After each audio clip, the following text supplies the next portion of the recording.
Magandang araw po sa inyo lahat. Po si Brother Jinx at Si Kuya Joe Domingo po. Magandang umaga mga kapatid. Nandito na naman tayo sa pagpapatuloy ng ating mga episode tungkol sa pag-ibig ng Diyos sa atin. Sa katong ito, paalala ko lang sa bawat isa sa atin, kasama na rin ako. Sa tuwing na nag-aaral kami, para na rin namin nire-review yung aming narinig na, ang pag-ibig ng Diyos. Doon sa mga umattend na ng Life in the Spirit Seminar, familiar sa kanila ito. Pero ito'y paalaala. Habang tayo naglalakbay na kailangan tumaas ang antas ng ating pamumuhay dito sa mundo, nadala natin ang higit pang matinding pagmamahal sa ating kapwa. Dahil dyan natin masusukat kung gaano na ang layo natin sa pinanggalingan natin at gaano tayo lumalapit sa Diyos. Laging malapit sa atin ang Diyos. Tayo lang ang medyo lumalayo paminsan-minsan. Naalala ko itong isang usapan namin ni Kuya G. Ano bang nagbunsod sa Diyos na motivate siya na likhain ang mga tao? Para ba naiisip namin, nag-uusap yung isang tatlo. Father, Son, and the Holy Spirit. Sabi nila, yung pagmamahal ko sa inyo, sabi ng Ama, kay Jesus at sa Espiritu Santo, ay sukdulan na. At yung pagmamahal naman ni Jesus sa Ama at sa Espiritu Santo, tulad din ng sa Ama. Pressed down, shaken together, runneth over, sabi ni Lucas. Ganon din ang pagmamahal ng Espiritu Santo. Talagang iisa sila, parehong-pareho. Sobra yung pag-ibig eh. Kumbaga sa puno ng kahoy, mangga, sabihin natin, hitik lagi sa bunga. At kung yung bunga nga, yun ang pag-ibig nila, walang nakikinabang nung kanilang pag-ibig. Kaya sabi nila, sa dakila nilang kaalaman, lumikha tayo ng mamahalin para maparanas natin sa ating nilikha. Paano tayo magmahal? Para hindi maaksaya ang ating pag-ibig. Yung kanyang lilikhain, bawat isa sa kanila, makapagsukli. Sabihin natin, mai-echo yung pag-ibig. Kaya nilikha nilang Diyos ang tao. Pero alahan natin, nung nilikha ng Diyos, sabi, sino ang modelo natin? Sabi, ang modelo natin, tayo rin. Tulad natin, kawangis natin. Kaya tayo tulad ng Diyos. At ito'y isang biyaya. Ito yung gift sa atin ng God na maging katulad niya. Tandaan natin, ang Diyos ay malaya. Kaya nilikha niya rin tayong malaya. Hindi natin pwedeng sabihin natin, pag hindi mo sa akin binigay ito, kakampi na ako kay Satanas. Sabi niya, ano gagawin ko sa'yo? May kalayaan ka. Natanggihan ako o tanggapin ako. May kalayaan ka na pumili ng ibang mamahalin mo. Pero, hinihiling ko sa'yo, suklihan mo kung paano ka namin namahal, mahalin mo rin kami ng gano'n. Malaya tayong nagbibigay, walang pilitan. Ngayon, ano-ano ba yung mga maliwanag na biyayang binigay niya sa atin para tayo, nakakaiba tayo sa lahat ng nilikha niya? Pagmasdan, tayo ang huling nilikha ng Diyos. Kinumpleto niya muna lahat ang sansinukom. Nauna ang anghel, tapos simunod na lahat. Pati mga halaman, pati itong daigdig natin. Tapos tayo. Di ba napakahalaga natin sa Diyos? Na inihanda niya ang sa ating wala na tayong kakailanganin. Lahat nandyan na. Dahil para sa atin niyang lahat na yan.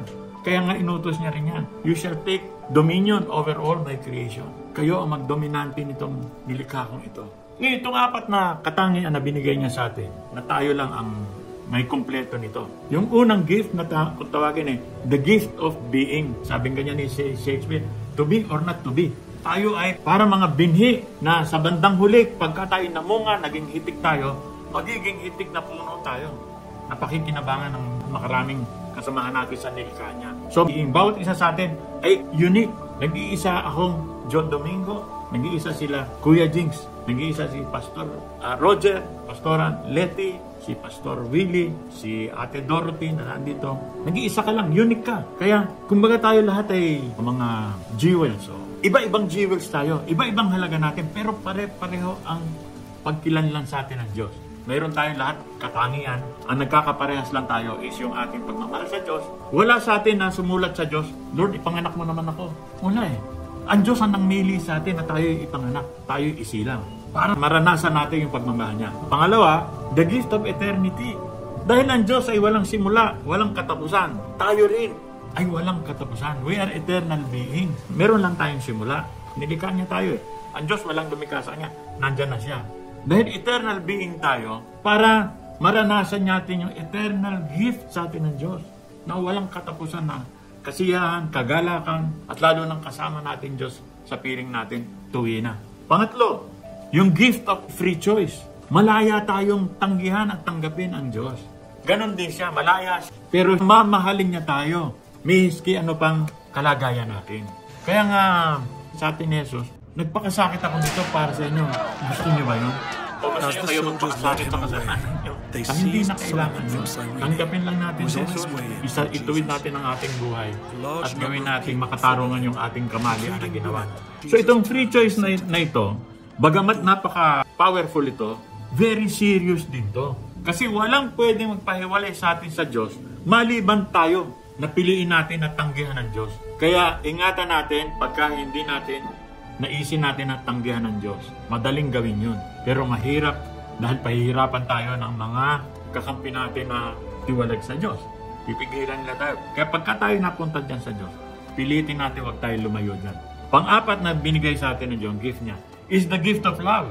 Kasi despite our sinfulness, God is the same. Absolute, without condition. Yun ang sinasabi sa atin ni Jesus. Kaya huwag tayo mag-aksaya kasi sandali lang. Ang pagdating ni Jesus Christ, yun na ang Judgment Day. Dahil mahal niya tayo, binibigyan tayo ng pag-asa. At ang umiiral ngayon, yung kanyang compassion, yung kanyang mercy. Pag dumating na siya, tapos na yung mercy, Judgment Day na yon. At sinabi, doon sa Hebreo 9:27, it is appointed for man to die once. Minsan lang tayo mamamatay. Pagkatapos, judgment na. Ito'y bahagi na sinasabi sa atin dito na piliin natin lagi ang Diyos sa ating ginagawa. Habang nandito tayo sa daigdig na ito, parang putikan ito. Miski anong ingat mo, mapuputikan ka. Di natin dapat katakutan dahil tayo laging patatawarin. Pero dapat makita tayo, totoo tayo nagsisikap na huwag maputikan. Ngayon, ano ba ang pag-ibig sa atin ng Diyos? Una, ito'y nagpaparaya. Dahil nung pananganak tayo, nakakulong na tayo doon sa kasalanan ni Adan. Kaya yung pag-ibig ng Diyos is liberating, no? Mapagpalaya yan, mapagparaya yan. Gusto ng Diyos sa atin ay mahalin natin siya nang walang pilitan. Kusang loob talaga na minaranat siya. Kasi siya, kusang loob siyang nagmamahal. Lagi ang choice niya for us is good. Ang mahalaga sa atin, may kapasidad ba tayo na tanggapin siya? May lugar ba siya sa ating puso? Pag tayo punong-puno ng mga kasalanan, walang bahagi doon na mapupuntahan ng Diyos. Pangalawa, ang pag-ibig ng Diyos ay dalisay. We were created to be loved by God. He loves us so much, He wants us freely to love Him. Not because of yung goodness niya, yung binibigay sa atin yung kayamanan, katanyagan, kapangyarihan, kundi dahil mahal natin lang siya. Talagang mahal natin siya dahil dapat lang. Yung pangatlo, yung pagmamahal ng Diyos na yan ay mapagparaya nga. It is a forgiving love. Infinitely merciful. He is more than eager to forgive than to punish. I take no pleasure in the death of a sinner. Pangapat, God's love seeks. Para tayong tupa. Iiwanan ng Diyos lahat ng mga santo, lahat ng matitino, para hanapin lang tayo mga walang yan. Isipin mo yun. Pag-ubusan niya tayo ng panahon niya para hanapin. Kaya He is a seeking God. He is not a punishing God. He looks for the lost. Sa tuwing na tayo nagsasala, tayo naliligaw. Kaya ngayong yung John 3:16 sila, for God so loved the world, He gave His only begotten Son, that whosoever believes in Him will not perish, but instead have eternal life. Yung word na perish na yun, they will not be lost. Hindi sila maligaw. Kasi tayo madaling ligawin Madaling makaakit sa atin ang daigdig, lalo na yung kalaban natin. Naaakit tayo. Panglima, God's love is near. Sabi ni Jesus, huwag kayong maniwala sa pagdating ng panahon. Mayroon magsasabi, nandun ang Panginoon, nakita ko doon, saan? Look there, sabi gano'n. Tapos sabi niya rin, huwag kayong maniwala doon. Sabi, look here. Sabi gano'n. Pero tapos sabi niya, look in the midst of you. Kung expression ang gagamitin ko doon, look you. So, look there, look here. Huwag kayong maniwala doon. Look you. Pag sinabing you, tayo na mga Kristiyano, o kaya ikaw mismo, kuya, ikaw ate mismo. Kasi look you, kasi ang Diyos ay nasa iyo. Nasa puso mo yan. Pakawalan mo yan. Kasi kung iisipin natin yung isang nanay na nagdadalang tao, yung anak niya, pagka hindi pinanganak yun, stillborn yun, hindi na panganak. Kaya si Jesus ay nasa puso natin. Dito ang incubator. Kaya pagka ipinanganak sa atin si Jesus, makikita nyo, hindi na tayo. Hindi na ako si Kuya Joe. Hindi na ako, sabi ni San Pablo, ako si Jesus na. Nagiging katulad tayo ni Jesus. Kasi isinasabuhay natin siya. And the Word, yung mga pangako ng Diyos na nakasulat sa Biblia, nagkakatotoo sa pamamagitan ng ating katauhan. And the Word was made flesh and dwelt among us. At nanahan kasama natin lahat. So yung salita ay nagkaroon ng buhay sa atin. Nagkatotoo sa atin. At mararanasan sa atin ng kapwa natin yung pagmamahal ng Diyos na naranasan natin sa Diyos. God's love is detailed and personal. Hindi pwedeng maibibigay kay Kuya Jeng, ibibigay din kay Pastor. Meron para sa kanya, masiksiyan siya. Very personal yan. Yung paborito mo, ibibigay sa'yo. Kaya hindi tayo magkakaingitan. Lahat tayong masaya. It goes out to each of what every individual. He will not rest until the last of his children has returned to him. As if there is only one child to love. Pag nasa iyo ang Diyos, nasa akin din siya. Buong-buo nasa iyo ang Diyos, buong-buo rin sa akin. Misteryo yun eh. Tayo pag nandito tayo, wala tayo sa Baguio. Panghuli, pang-anim, God is a giver. Katulad ng maraming bagyo. Padala na daw ng Diyos yan. Natural lang dumating sa ating bagyo eh. Meron siyang papaalala sa atin. Magpunta kayo nito, kumari, lipat nyo yung bahay nyo para darating na naman mga bagyo sa darating na panahon. God is not a destroyer. He is a creator. Pero ang tao, makakagawa ng kahit ano. Napakatindi ng tao kasi tagmana tayo sa Diyos. Pero ang ginagawa ng devil sa atin, we become destroyers. Kinukurap natin yung ating galing, yung ating kapangyarihan na lumikha. Our Father is far more eager to give than to receive because it is the characteristic of love to give. It always wants to give. Yan ang ating Panginoon. Binibigyan niya tayo. At ang isa sa pinakamalaking korona ng buhay natin ay makasama natin siya ng buhay na walang hanggan. Kaya tayo nandito ngayon sa panahon dito ng daigdig na ito. May panahon dito. Pero doon sa langit, it is always today. Walang katapusan niya, walang simula, walang katapusan. Doon tayo pupunta. Kaya nakakatakot na pagdating ng judgment dito, dumating si Lord at doon tayo napunta sa katapusan. Pero umpisa naman to ng walang hanggan. Dahil wala ng oras, kung makasalanan tayo, forever na tayong hiwalay. Kung tayo na may sumama sa Diyos, forever na tayong nandun. And it is always today. Repeat ko lang to yun. If today you hear His voice, harden not your hearts. Please, balik na tayo sa Diyos ngayon pa lang. Umpisahan natin. Huwag tayong matakot sa Diyos. Gusto niya tayong yakapin tulad ng lost son niya na malayo pa nakita niya, niyapos niya. Maraming salamat po. Magandang umaga po mga kapatid. Andito ulit kami. May mga bagay-bagay po na pag-uusapan natin na makakatulong po sa ating pananampalataya. Very comprehensive po yung discussion ni Brother Joe about God's love. Kaya maa-amaze po talaga tayo dahil mahal na mahal tayo ng Diyos. Kahit tayo nagkakasala, mahal pa rin tayo ng Diyos. So dito po sa John 13:34, sabi ng ating Panginoong Hesus mismo ito, "A new commandment I give you, that you love one another just as I have loved you." So ngayon, ang sabi naman ng ating Panginoong Hesus, you are also to love one another. Yung pag-ibig ng Diyos na binigay sa atin, dapat maipakita po natin yan sa iba. Mahirap naman po magsabi na love natin ang ating kapatid, tapos hindi natin binabati. I love my mother and father, tapos po pinapabayaan po natin sila. Di ba? So, dapat itong pag-ibig ng Panginoon na nasa atin, makita natin sa iba. If we love, we serve one another. Nakalagay po sa Galatians 6:2, favorite verse ko po ito. Carry each other's burdens, and in this way, you will fulfill the law of Christ.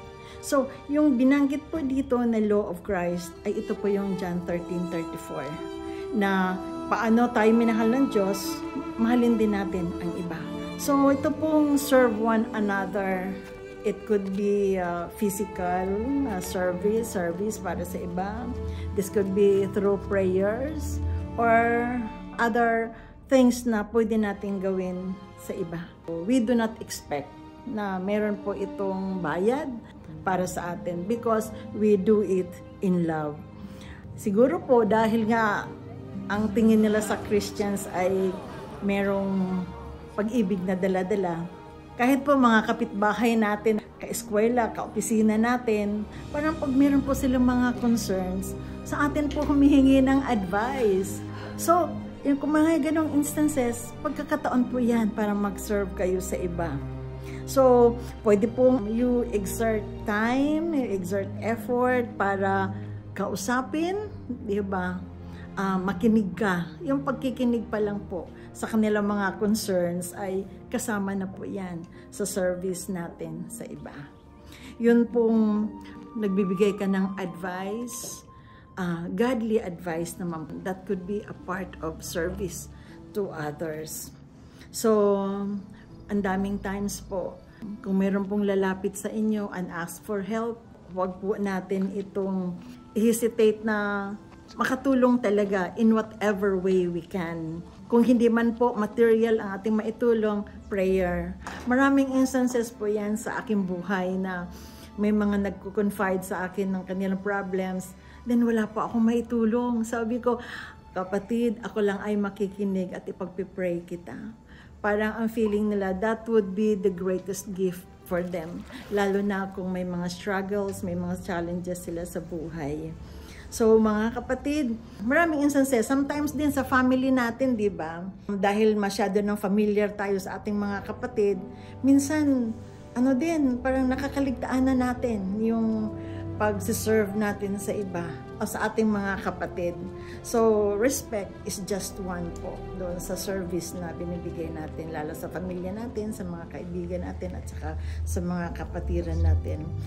So, if you show respect to others, definitely, andun din po yung irorespeto nila tayo. So mga kapatid, marami pong instances kung saan makapag-serve tayo, at importante po talaga na kung may mga dapat tayong tulungan, ipag-pray po natin, because prayer is our powerful weapon, and it can create miracles as we know it. So salamat po sa pagkakataon. God bless us all.